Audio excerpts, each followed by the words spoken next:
आज हम हमारे किचन में बना रहे आटे मावे की सिंधी खुराक, जिसे आप आटे मावे की बर्फी भी कह सकते हैं। ये ज्यादातर सर्दियों में ही बनाई जाती है, क्योंकि अगर आप मावे के साथ खुराक बनाओगे तो उसकी लाइफ टाइम होती है 9 से 10 दिन की। अगर आप बिना मावे की बना रहे हो तो वो आपकी 15 से 20 दिन चल जाएगी। तो इसके लिए हमने पहले से ही 3 तैयारियां कर रखी है। सबसे पहले हमने एक कढ़ाई ली, उसमें हमने घी डाला। घी डाल के हमने लगभग 120 ग्राम उसमें गोंद डाल के उसको भून लिया। जब तक भुना कि गोंद का कच्चापन निकल जाए और गोंद हमारी फूल जाए। गोंद हमारी फ्राई हो गई है, उसको हमने एक बर्तन में निकाल दिया और हाथों की सहायता से उसे कूट लिया है। उसी सेम बर्तन में हमने थोड़ा घी और ऐड कर दिया। जैसे हमारा घी गर्म हो गया, हमने इसमें इलायची डाल, उसके बाद जो हमने गेहूं का आटा 250 ग्राम लिया था वो डाल के हमने उसमें भून लिया है। हम उसको तब तक भूनेंगे कि आटे का गोल्डन ब्राउन कलर आ जाए और आटे का कच्चापन निकल जाए।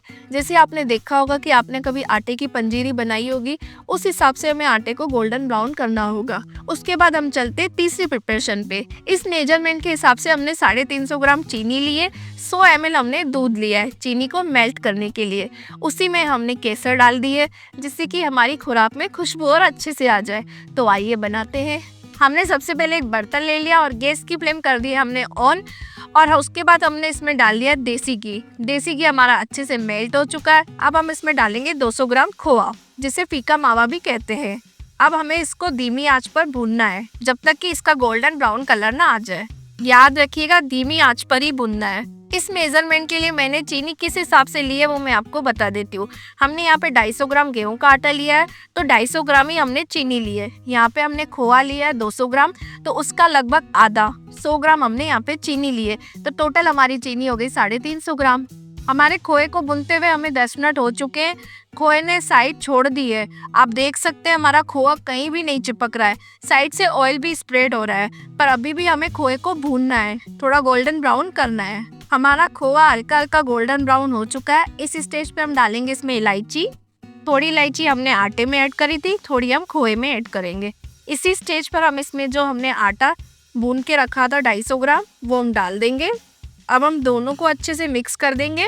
इसको चलाते हुए घुमाना, जिससे कि हमारा आटा और खोआ अच्छे से मिक्स हो जाए। ये हमारा खोआ और मावा अच्छे से मिक्स हो चुका है। अब हम इसमें डालेंगे नारियल, जो हमने कद्दूकस कर रखा है। हमने आधा नारियल लिया है, इसको भी हम अच्छे से मिक्स कर देंगे। अब इसमें हम गोंद ऐड करेंगे, जो हमने गोंद को फ्राई करके क्रश करके रख दिया था साइड में। इसको भी हम अच्छे से मिक्स करेंगे। एक एक करके हम इसमें सारी चीज़ों को मिलाते जाएंगे और अच्छे से मिक्स करते जाएंगे। ये हमारा अच्छे से मिक्स हो गई है गोंद भी। अब हम इसमें डालेंगे जो हमने खसखस लिए। यहाँ पे हम थोड़ी खसखस अंदर ऐड करेंगे, थोड़ी हम ऊपर से डेकोरेशन में रखेंगे। अब हम इसमें ड्राई फ्रूट मिला देंगे। ड्राई फ्रूट में हम देंगे काजू, बादाम, पिस्ता। तीनों को हमने बारीक काट रखा था। आप चाहे तो मिक्सी में ग्राइंड करके भी डाल सकते हैं, या कोई आपको और ड्राई फ्रूट पसंद हो वो भी आप इसमें ऐड कर सकते हैं। अब हम इन सबको अच्छे से मिक्स करेंगे। किशमिश हम एंड में डालेंगे। इन सबको चलाते हुए अच्छे से मिक्स कर देंगे। अब हम इसे धीमी आंच पर लगातार 2 से 3 मिनट तक भूनेंगे, जिससे कि ड्राई फ्रूट का कच्चापन भी निकल जाए। हमारे ड्राई फ्रूटों को भूनते हुए 2 मिनट हो चुके हैं। अब हम इसमें डालेंगे पंपकिन सीड्स और वाटरमेलन सीड्स। ये हम बाद में इसलिए डालते हैं क्योंकि ये जल्दी भून जाते हैं। अब हम इनको सबको अच्छे से मिक्स कर लेंगे। अब हमारे सारे ड्राई फ्रूट सब कुछ अच्छे से मिक्स हो चुके हैं। अब हम इसमें डालेंगे चीनी। जो हमने चीनी दूध का घोल बना के रखा था वो हम इसमें डालेंगे। एक बार हम इसको अच्छे से घुमा देंगे। फिर से ऐसे मिक्स करेंगे कि पूरे बैटर में चीनी की मिठास आ जाए, आपको कहीं से भी पीस उठाने में फीका ना लगे। इसी स्टेज पर हम इसमें किशमिश ऐड करेंगे, फिर अच्छे से मिक्स कर लेंगे। अब इसको तब तक चलाएंगे जब तक साइड से घी हमारा छोड़ ना दे हमारी खुराक। ये हमारी खुराक ने अच्छे से घी छोड़ दिया है। अब बारी है इसको जिस प्लेट में हमें निकाल सजानी है उसमें डालने की। ये हमने सारी खुराक एक प्लेट में अच्छे से निकाल दिए। अब हम कटोरी की सहायता से इसके पीसेस बनाने के लिए इसको पूरा फ्लैट करेंगे, जिससे कि हमारी खुराक पूरी इक्वल लगे। और आप देख सकते हैं कैसे हमारी खुराक ने अच्छे से घी छोड़ दिया है। आप चाहे तो इसको थोड़ा और डार्क भी कर सकते हैं। आप देख रहे हैं घी हमारी खुराक के ऊपर कैसे आ गया है सारा। अब हम इसके ऊपर खसखस छिड़क देंगे, जिससे कि हमारी खुराक और अच्छी लगे। अब बारी है इस पे कट लगाने की। याद रखिएगा, कट आप गरम गरम में ही लगाइए, ठंडे होने के बाद कट आसानी से नहीं लगेंगे। अब बारी है इसमें ड्राई फ्रूट लगाने की। हमने ड्राई फ्रूट के 2 हिस्से कर दिए और अब हम इसे बीच में लगाते जाएंगे। आप चाहे तो इसमें सिक्के भी लगा सकते हैं अगर किसी को आपको गिफ्ट करनी है। लीजिए, हमारी खुराक बनकर तैयार हो गई है। अब हम इसे 1 घंटे के लिए छोड़ देंगे जिससे कि हमारी खुराक अच्छे से सेट हो जाए। लीजिए, हमारी खुराक को अब 1 घंटा हो गया है।